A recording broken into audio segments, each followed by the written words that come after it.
Ramaya lived in a small town. His house was not very big. It was a simple dwelling, really. The walls were made of mud. A thatched roof covered the top. It kept out the sun and rain. Most of the time, it did its job well. Life there was usually peaceful. The house stood near a quiet lane.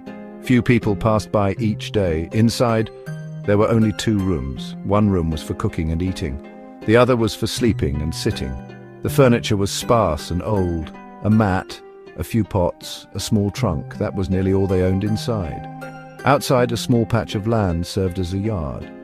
A neem tree stood in one corner. Its leaves rustled when the wind blew. Sometimes birds would come and sit there. They would sing their morning songs. Ramaya did not have much money, but he had enough for his simple needs. The simplicity of the house reflected Ramaya's life.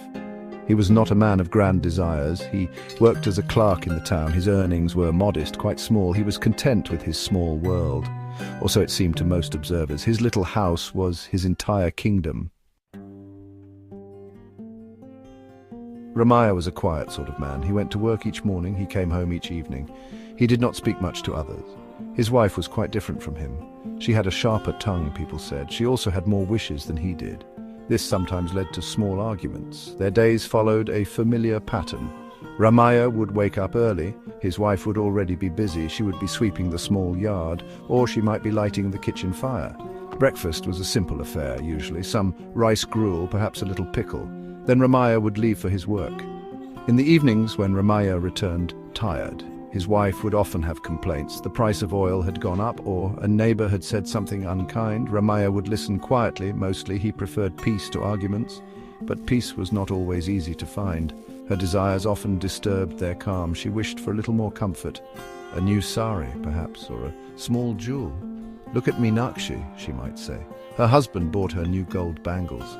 Ramaya would sigh and say nothing. He knew his small salary could not stretch. These small wants created ripples in their life, ripples that could sometimes grow larger. High up in the eaves of Ramaya's house, a pair of sparrows had built their nest. It was a cozy little home for them, made of twigs, straw, and soft feathers. From their vantage point, they saw everything.